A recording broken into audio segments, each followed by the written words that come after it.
Hello everyone and welcome. I'm Fernando Florido, a GP in the United Kingdom. Today we're reviewing the various NICE guidelines on contraception, focusing on the oral contraception only. I have summarised the guidance from a primary care perspective and I have put the relevant links in the episode description. Please note that this is my interpretation of the guidelines, not medical advice. Always use your clinical judgment when treating your patients. Remember that you can check the podcast version in the description below. Covering contraception in general is a vast and challenging task. I must admit that there were moments when I felt overwhelmed, as condensing all the necessary information into a concise video seemed nearly impossible, even when focusing solely on oral hormonal contraception. The NICE guidance can be extremely complex, depending on factors such as the woman's place in her hormonal cycle or whether unprotected sexual intercourse had occurred at a particular time.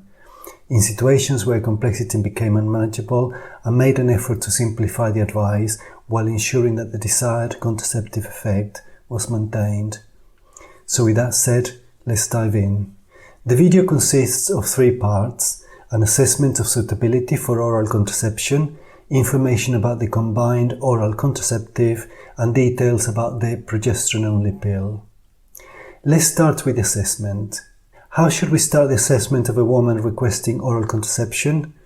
Well, we will exclude pregnancy, we will take a history and clinical examination, we will assess the risk of sexually transmitted infections, and we will assess for sexual abuse, rape, and non-consensual sex, especially in vulnerable women. Remember that the legal age of consent to sexual activity is 16 years in the UK, and that sexual activity under this age is an offence, even if consensual. If a girl younger than 16 years of age requests contraception without parental consent, she should be assessed for criteria that she is competent to make this decision. In England and Wales, these are the Fraser criteria, but in different jurisdictions the advice will be different. I have not covered this here, and if you come across such a situation, I would advise you to seek medical legal advice. We are now going to look at what methods of contraception are suitable for women with certain comorbidities. These sections cover the UK medical eligibility criteria for hormonal contraception. And we will say that all oral hormonal contraception, that is the combined oral contraceptive and the progesterone-only pill, can be used in the following cases: past or current pelvic inflammatory disease, history of gestational diabetes or diabetes with no vascular disease, a BMI of less than 35, non-migrainous headaches, migraine without aura, but if migraine without aura develops in a woman already using a combined oral contraceptive, we should stop it and give an alternative. Fibroids, previous ectopic pregnancy, and menorrhagia, but obviously women with unexplained vaginal bleeding should be investigated. And perimenopausal women, although we will need to consider possible risk factors. The progesterone-only pill can be used, but the combined oral contraceptive is not recommended in the following cases: diabetes with nephropathy, retinopathy, neuropathy, or other vascular disease, migraine with aura or with a history of it, multiple risk factors for cardiovascular disease, a BMI of 35 or more, hypertension even if it is adequately controlled, current or history of venous thromboembolic disease, major surgery with prolonged immobilization, family history of venous thromboembolic disease in first degree relative younger than 45 years of age, immobility for any reason, and age 35 or older, and a smoker or stopped smoking less than 1 year ago. In respect of postpartum and breastfeeding, the progesterone-only pill can be used from day 1. The combined oral contraceptive can be used from 6 weeks. Before 6 weeks, we should never use the combined oral contraceptive in the first 3 weeks. We will not use the combined oral contraceptive before 6 weeks if the woman is breastfeeding or if there are risks for venous thromboembolic disease. But the combined oral contraceptive can be used from 3 weeks to 6 weeks if the woman is not breastfeeding and there are no risk factors for venous thromboembolic disease. In respect of girls under the age of 18, we will avoid regular hormonal contraception in non-menstruating girls, and we will recommend barrier methods for the prevention of sexually transmitted infections. Finally, in respect of the progesterone-only pill, we will check that the cervical screening is up to date, and we will check the additional considerations for drospirenone, like not to be used in renal failure, to be avoided in hyperkalemia or at risk of developing it, and to have use and ease and blood pressure monitored depending on risk factors. How should we follow up women on oral contraception, both the combined oral contraceptive and the progesterone-only pill? We should do a review 3 months after the first prescription and annually thereafter. At follow-up, we will check the blood pressure and BMI, ask about headaches, especially migraine, assess for new risk factors, address any issues or adverse effects, check the patient's knowledge and understanding and remind about possible drug interactions, and advise about long-acting reversible contraception. We should stop the combined oral contraceptive at 50 years of age and switch to an alternative such as the progesterone-only pill. Before looking at the combined oral contraceptive and the progesterone-only pill separately, let's look at how we would manage a patient taking oral contraception who develops unscheduled bleeding. We need to know that unscheduled bleeding is common in the first 3 months of starting the combined oral contraceptive and in women taking the progesterone-only pill. We will always need to check for missed pills, drug interactions, and vomiting and diarrhoea, sexually transmitted infections, and as a minimum, we should test for chlamydia, pregnancy, and we should do a pregnancy test, and gynecological conditions such as cervical or endometrial cancer. We will consider a speculum and pelvic examination if there are concerns, and if all is normal, the bleeding can be assumed to be caused by the combined oral contraceptive or the progesterone-only pill.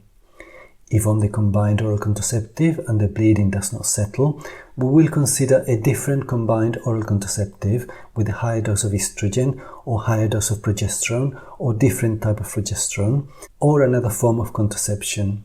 If the patient is on the progesterone-only pill, we will advise that although bleeding may settle with time, there is no evidence to indicate who may become amenorrheic and who may experience persistent irregular bleeding. If the bleeding is unacceptable to the patient, we will consider changing to a different progesterone-only pill, although there is no evidence that changing improves bleeding, or consider a different type of contraceptive method. We're now going to look at the combined oral contraception. Let's remember that combined oral contraceptives inhibit LH and FSH, which stops ovulation from occurring. In addition, the combined oral contraceptive also has contraceptive effects on cervical mucus and endometrium. The usual 7-day break causes vaginal bleeding mimicking menstruation. However, there is no health benefit from this, and women can choose to take fewer or no breaks.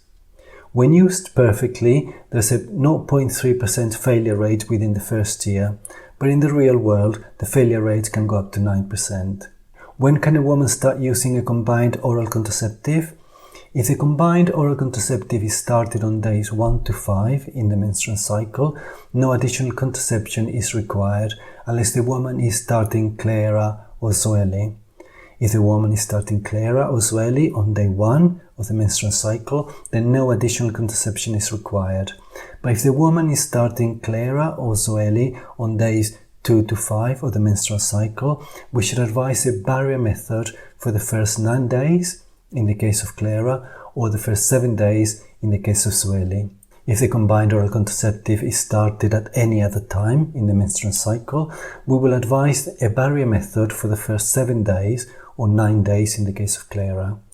If pregnancy cannot be excluded and the woman wishes to start hormonal contraception without delay, we will prescribe the combined oral contraceptive and advise a pregnancy test no sooner than 3 weeks after the last episode of unprotected sexual intercourse. If the woman is starting a combined oral contraceptive after oral emergency contraception, for levonorgestrel, we will start the combined oral contraceptive immediately and we will advise a barrier method for the first 7 days or 9 days if taking Clara. For ulipristal, we will start the combined oral contraceptive 5 days after and we will advise a barrier method for this time and the next 7 days, or 9 days if taken clearer. If the woman is switching from another combined oral contraceptive, the combined contraceptive patch, or the combined vaginal ring, we will start the combined oral contraceptive on the day after the last active pill, patch, or vaginal ring. There is no need to wait for the next menstrual period. No additional contraception is required. If the woman decides to take the usual break before starting the new combined oral contraceptive, we will need to assess the need for additional contraception and emergency contraception. If the woman is switching from a progesterone-only pill except desogestrel or levonorgestrel intrauterine system, we will start the combined oral contraceptive at any time in the menstrual cycle and advise a barrier method for the first 7 days or 9 days if taken clearer.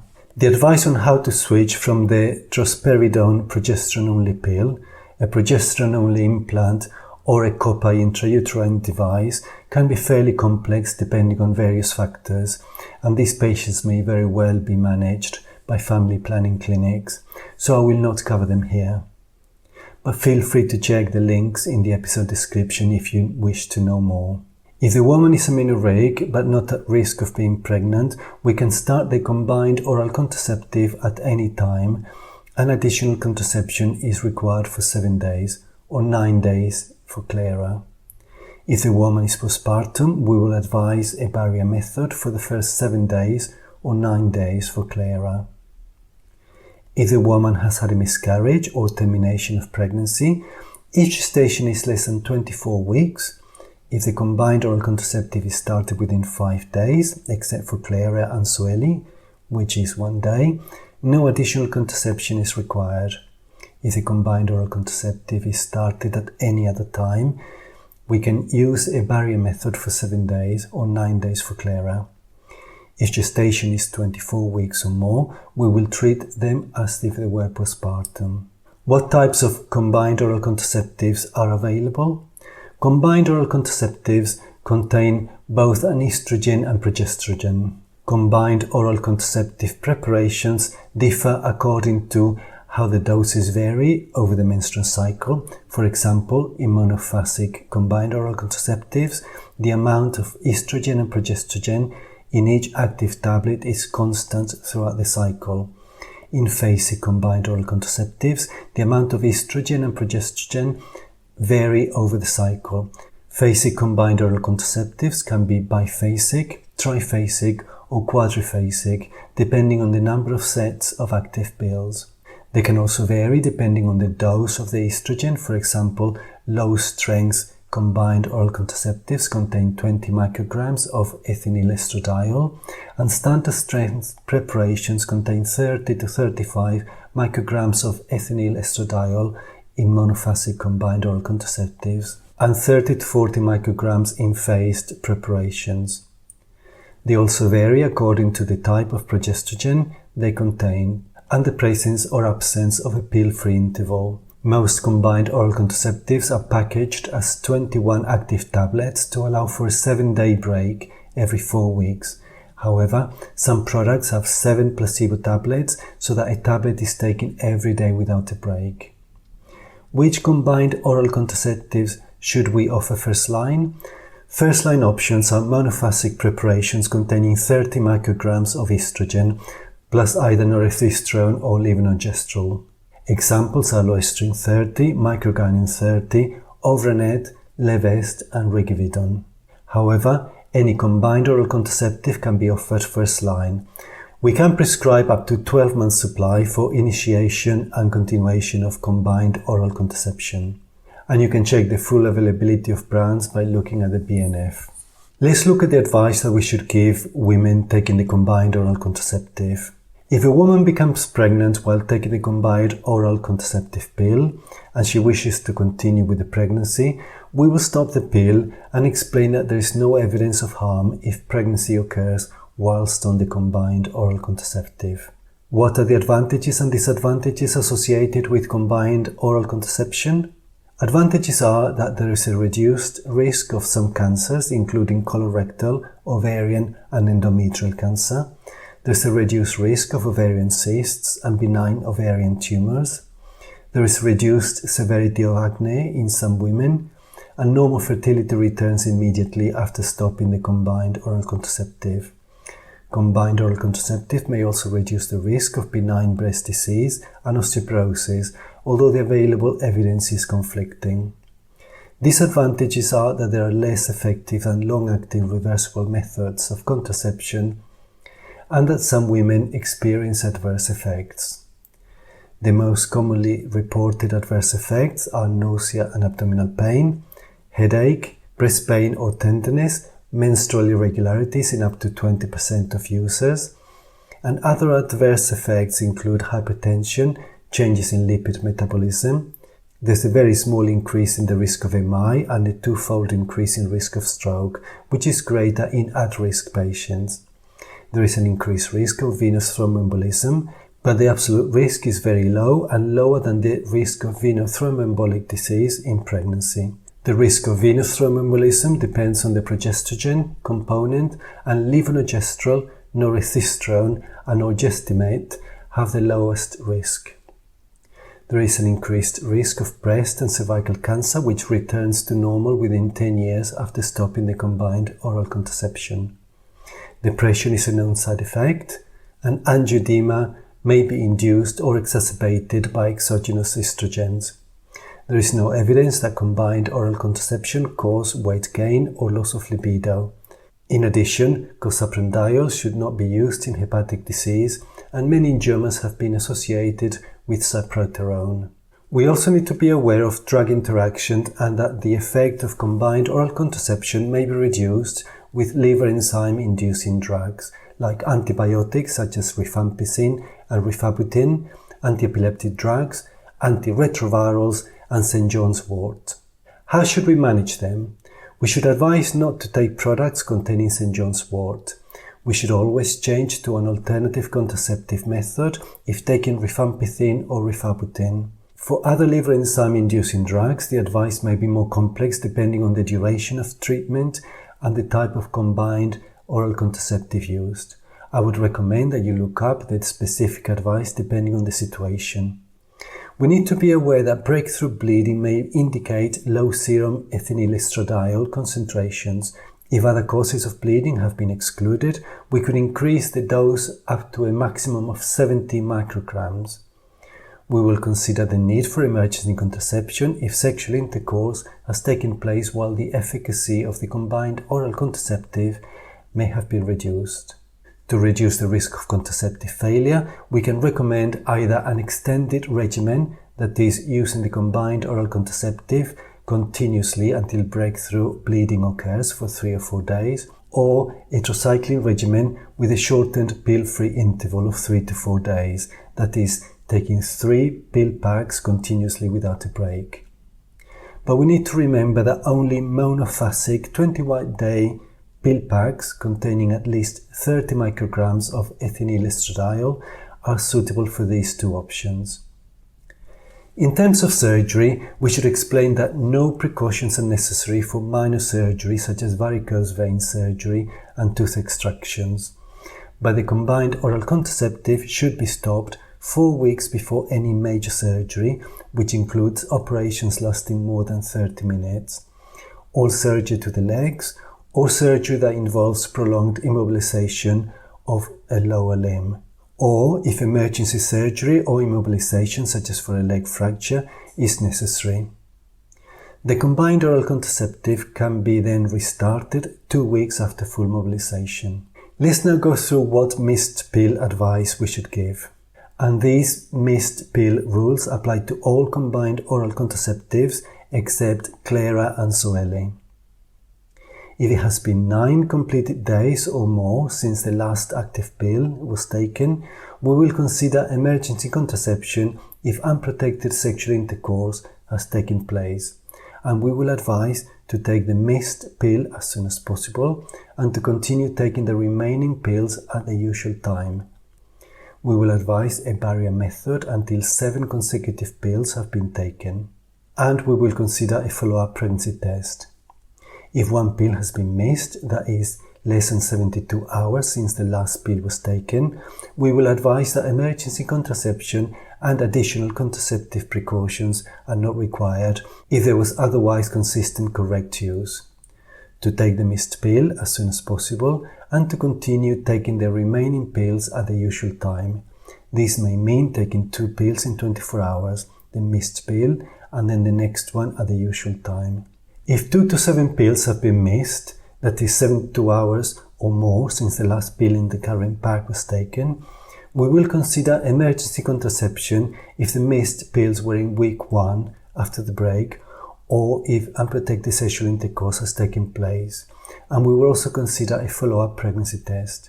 Emergency contraception is not needed if missed pills are in subsequent weeks, if there was consistent and correct use in the previous 7 days. We will advise to take the most recent missed pill as soon as possible. Any earlier missed pills should be ignored. We will advise to continue taking the remaining pills at the usual time. This may mean taking 2 pills in 24 hours. If there were 2 or more missed pills in the 7 days prior to the break, they should not have a break. We will advise a barrier method until 7 consecutive pills have been taken. If more than 7 consecutive pills have been missed in any week of pill taking, we will consider emergency contraception and an immediate and follow-up pregnancy tests. We will restart the combined oral contraceptive as a new user, and we will advise a barrier method until 7 consecutive pills have been taken. What advice should we give a woman who has missed pills on Clara and Zoeli? If the pill is taken less than 12 hours late for Clara or 24 hours late for Zoeli, we will advise to take the missed pill immediately, to take further pills at the usual time, and that additional contraception is not required. If the pill is taken more than 12 hours late for Clara or 24 hours late for Zoeli, management will depend on the day of the cycle on which it has been missed. This can get quite complicated, so I have not included it here. I recommend that you look it up if you come across this situation. How should vomiting or diarrhea be managed when on the combined oral contraceptive? Well, for all combined oral contraceptives except Clara and Zoeli, if there is vomiting within 3 hours of taking the pill, another pill should be taken as soon as possible. If vomiting or diarrhea persists for more than 24 hours, we will follow the instructions for missed pills, counting each day of vomiting and/or diarrhea as a missed pill. We will advise a barrier method during the illness and for 7 days afterwards, and if the illness occurs while taking the last 7 pills, we will recommend not to have a break and starting the next cycle immediately. For Clara and Zoeli, if a woman vomits within 3 to 4 hours of taking an active pill, then they should take the next tablet as soon as possible. If more than 12 hours elapse for Clara or 24 hours for Zoeli, we will follow up the missed pill advice. We're now going to have a look at the progesterone-only pill. The progesterone-only pill has several independent modes of action, including thickening cervical mucus, thereby preventing sperm penetration, delaying ovum transport, inhibiting ovulation, and providing an endometrium hostile to implantation. It should be taken daily with no pill-free interval. When used perfectly, the failure rate is 0.3% within the first year, but in the real world, the failure rate can go up to 9%. Any licensed progesterone-only pill may be used first line, and we can prescribe 12 months supply when initiating or continuing a progesterone-only pill. How should we start a progesterone-only pill except drospirenone? In women with menstrual cycles, we will start on days 1 to 5 and no additional precaution is required. If no possibility of pregnancy and starting at any other time, we will advise a barrier method for 2 days. If there is a risk of pregnancy and starting at any other time, we will recommend an immediate pregnancy test and a follow-up test no sooner than 3 weeks after the last episode of unprotected sexual intercourse.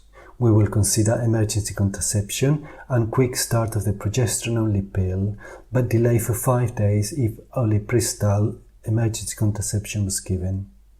We will advise barrier methods for 2 days. And this applies also to women who are amenorrheic and have had unprotected sexual intercourse in the last 21 days. However, in women who are amenorrheic and have had no unprotected sexual intercourse in the last 21 days, we will do a pregnancy test and we will start the progesterone-only pill and advise the barrier method for 2 days. The progesterone-only pill can be started at any time after childbirth, including immediately after delivery, regardless of breastfeeding. However, if started up to day 21 postpartum, no additional precaution is required. But after day 21 postpartum, we will ensure that the patient is not pregnant, then start the progesterone-only pill, recommending a barrier method for 2 days. In women post first or second trimester abortion, the progesterone-only pill should ideally be started on the day or the day after the first or second trimester abortion, but otherwise management is no different to menstruated women. If we're starting the progesterone-only pill after oral emergency contraception, we will start the progesterone-only pill immediately if levonorgestrel was given, or 5 days after taking ulipristal. We will recommend a barrier method for 2 days, and we will advise the woman to do a pregnancy test no sooner than 3 weeks after the last episode of unprotected sexual intercourse. How should we switch to the progesterone-only pill except drospirenone from other methods of contraception? If we're switching from combined oral contraceptives, if we're starting on day 1 or 2 of the break, then no additional precaution is required. If we're starting on days 3 to 7 of the break, or week 1 following the break, and there is no risk of pregnancy, then we should advise a barrier method for 2 days.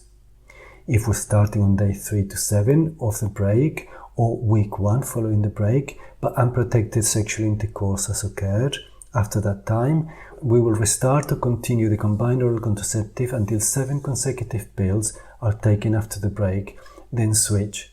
No additional precautions are required. If the combined oral contraceptive cannot be continued, we will start the progesterone-only pill immediately, and we will consider the need for emergency contraception and a pregnancy test, as well as recommending a barrier method for 2 days. If we're starting on weeks 2 to 3 of the combined oral contraceptive use, no additional precaution is required, provided that the method has been used consistently and correctly. If we're switching from a progesterone-only pill to another progesterone-only pill, we will start the new progesterone-only pill at any time in the menstrual cycle. If switching to drospirenone, advise a barrier method for 7 days, but for all other progesterone-only pills, no additional precaution is necessary. If we're switching from drospirenone to a different progesterone-only pill, the guidance is complex, depending on when in the cycle the switch takes place. I have not included it here, and I recommend that you look this up if considering this option. If we're switching from a progesterone-only injectable to a progesterone-only pill, other than drospirenone, if it is 14 weeks or less since the last injection, then no additional precaution is needed. If it is more than 14 weeks since the last injection and no risk of pregnancy, we will recommend a barrier method for 2 days. If it is more than 14 weeks since the last injection and there is a risk of pregnancy, then we will consider the need for emergency contraception and a pregnancy test. The advice on how to switch from a progesterone-only implant and intrauterine contraception can be fairly complex depending on various factors, and these patients may very well be managed by family planning clinics, so I will not cover them here. But feel free to check the links in the episode description if you wish to know more. The advice does not include drospirenone. However, if we're giving drospirenone, we need to be aware that it needs to be started on day 1 of the normal menstrual cycle so that no additional precautions are required. Any barrier method advice needs to be for 7 days as opposed to 2 days for other progesterone-only pills. What are the possible risks and adverse effects of progesterone-only pills? Well, menstrual irregularities are common. Other possible risks and adverse effects of the progesterone-only pill include ectopic pregnancy, with the exception of desogestrel, but the absolute risk is lower than if not using contraception. Breast tenderness, which is usually transient, ovarian cysts, which may be persistent, depression and changes in mood and libido, panic attacks with desogestrel pills, headaches and migraines, and weight changes. The breast cancer risk cannot be completely excluded. Any increased risk is likely to be small and to reduce with time after stopping. In terms of cardiovascular disease risk, the progesterone pill is generally appropriate for women with cardiac disease and is useful as a bridging method while specialist advice is being sought. Drug interactions of the progesterone-only pill include liver enzyme-inducing drugs such as rifampicin and carbamazepine can reduce the efficacy of progesterone-only pills. Therefore, we will change to an alternative contraceptive method for as long as she is on those drugs and for 28 days after this. If this is not possible and the patient is on short-term treatment, 2 months or less, we will continue the progesterone-only pill, but we will advise a barrier method while taking those drugs and for 28 days after stopping. We will consider emergency contraception if unprotected sexual intercourse has taken place while the efficacy of the progesterone-only pill may have been reduced. Other examples of liver enzyme-inducing drugs include antibiotics such as rifampicin and rifabutin, antiepileptics, antiretrovirals, and St. John's wort. Griseofulvin may also reduce the contraceptive effect of progesterone-only pills, and therefore we will recommend an alternative. Lamotrigine may increase plasma levels of progestogen, so we should monitor side effects. Progesterone-only pills may reduce the ability of ulipristal to delay ovulation, and therefore after ulipristal the patient should wait 5 days, at least 120 hours, before continuing or starting the progesterone-only pill, with a pregnancy test 21 days later to exclude pregnancy resulting from emergency contraception failure. We should recommend additional contraception until the progesterone-only pill is started and for 48 hours after, that is for a week after ulipristal. If a woman is found to be pregnant while using the progesterone-only pill and she wishes to continue with the pregnancy, we will stop the progesterone-only pill and we will explain that there is no evidence of harm if pregnancy occurs while taking the progesterone-only pill, and we will be alert to the possibility of an ectopic pregnancy. Let's look at the missed pill advice for the progesterone-only pill. A pill is missed if the patient is 12 hours or more late, that is more than 36 hours since the last pill, if on the desogestrel pill, 24 hours or more late, that is 48 hours or more since the last pill, if on the drospirenone pill, or more than 3 hours late, that is more than 27 hours since taking the last pill, if on any other progesterone-only pill. If the patient has missed a pill, we will advise to take a pill as soon as possible. If more than one pill has been missed, only one should be taken. To take the next pill at the normal time. This may mean taking 2 pills in 24 hours, that is the missed pill, and the next one at the usual time. To use a barrier method for 7 days if taking drospirenone, or 2 days for all other progesterone-only pills. We will consider prescribing emergency contraception if unprotected sexual intercourse has taken place after the missed pill and within 48 hours of restarting the progesterone-only pill. For drospirenone, we will consider prescribing emergency contraception in wider circumstances, and I recommend that you look up the details in this case if you need to. Let's now look at the information and advice that we should give in the event of vomiting and diarrhoea. If there is vomiting within 2 hours of pill taking, another pill should be taken as soon as possible. If the subsequent pill is taken more than 3 hours late, or 12 hours late for desogestrel, or 24 hours late for drospirenone, we will advise the missed pill rules. If vomiting continues or very severe watery diarrhea develops, we will advise the missed pill rules, counting each day of vomiting and or diarrhea as a missed pill, and use the barrier method during the illness and for 48 hours afterwards. How long should the progesterone-only pill be used for? If a woman aged over 50 years of age with amenorrhea wishes to stop contraception before the age of 55, we will check FSH levels on 2 occasions with an interval of 6 weeks between tests. If both FSH levels are more than 30, the progestogen-only pill can be discontinued after a further year. If the FSH level is in the premenopausal range, we will continue the progesterone-only pill and recheck the FSH level after 1 year. Once a woman reaches 55 years of age, contraception can be stopped even if she's still experiencing menstrual bleeding. However, if a woman aged 55 years or over does not wish to stop any particular method, consider continuing the method provided individual benefits and risks are assessed and discussed with the patient. The progesterone-only pill can be used concurrently with hormone replacement therapy, or HRT, to provide effective contraception, but it should not be relied on as the progestogen component of HRT. In conclusion, the management of oral contraception requires a comprehensive approach, and it can become very complex. Please keep in mind that this is only a summary and my interpretation of the guidelines. Please let me know your views in the comment section below.